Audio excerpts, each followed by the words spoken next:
Europe 1, il est 8h34, l'heure de la revue de presse. Avec toute cette semaine, David Abiker. Bonjour David. Bonjour Thomas, bonjour Julie. Bonjour. Bonjour à tous. À la une de vos journaux ce matin, la chasse aux djihadistes français qui s'exilent en Syrie et la chasse aux économies qui divisent la gauche et plus particulièrement les socialistes. À la une de l'Opinion donc, le plan de la France contre ces djihadistes, même titre en une du Figaro, le plan français contre les filières de djihadistes.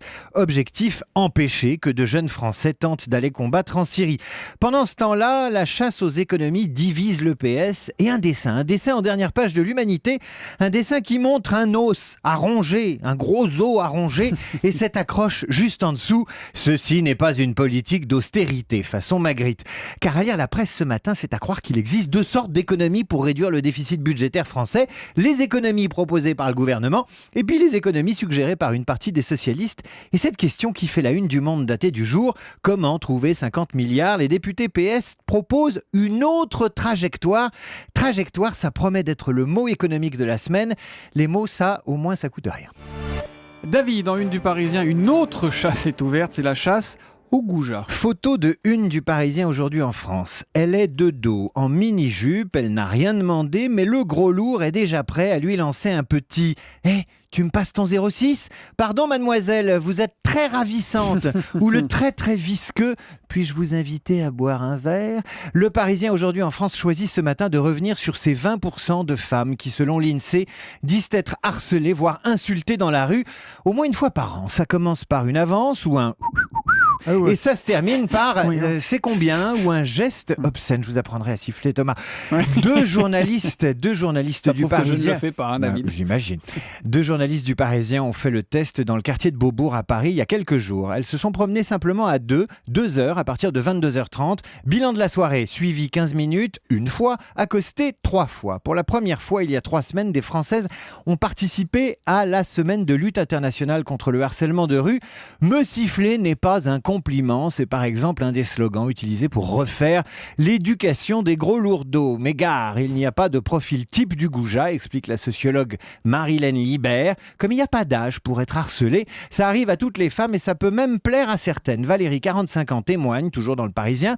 Je suis la championne des sollicitations, parfois c'est flatteur. Dernièrement, un jeune homme de 25 ans m'a demandé mon numéro de téléphone. Mais en Belgique, à Bruxelles, harceler une femme est désormais passible d'une amende pouvant aller jusqu'à 250 €. Ça fait cher le 06. Bon, mesdames, si vous l'appelez David Abiker, c'est le 06. Ça va. La politique et le Front National qui lance aujourd'hui sa campagne pour les européennes. David. Et une interview de Marine Le Pen dans le Figaro. Marine Le Pen qui veut faire du scrutin européen du 25 mai prochain un rendez-vous crucial dans l'histoire de France, pas moins, et qui se livre à un exercice de politique fiction allant jusqu'à envisager une disparition électorale du Parti Socialiste qui obligerait le président et son Premier ministre à rendre les armes et donc à dissoudre l'Assemblée nationale. En attendant la dissolution rêvée de Marine Le Pen, Libération s'essaie au jeu des 7 différences entre le Front National et le Front de Gauche dans sa rubrique Désintox. Les deux partis réclament la retraite à 60 ans, c'est vrai. Ils sont également protectionnistes, ils sont favorables à la progressivité de l'impôt et se rejoignent également sur la dénonciation de l'Europe ultralibérale. En revanche, ils sont en désaccord sur l'immigration ou sur l'euro. Alors sur la désindustrialisation française, les deux partis feront bien le même constat également et leurs responsables seraient bien inspirés de lire un petit article dans les Échos du jour. C'est page 5 exactement. Un petit article qui explique comment les États-Unis sont en train de se réindustrialiser avec la santé insolente de leur secteur manufacturier.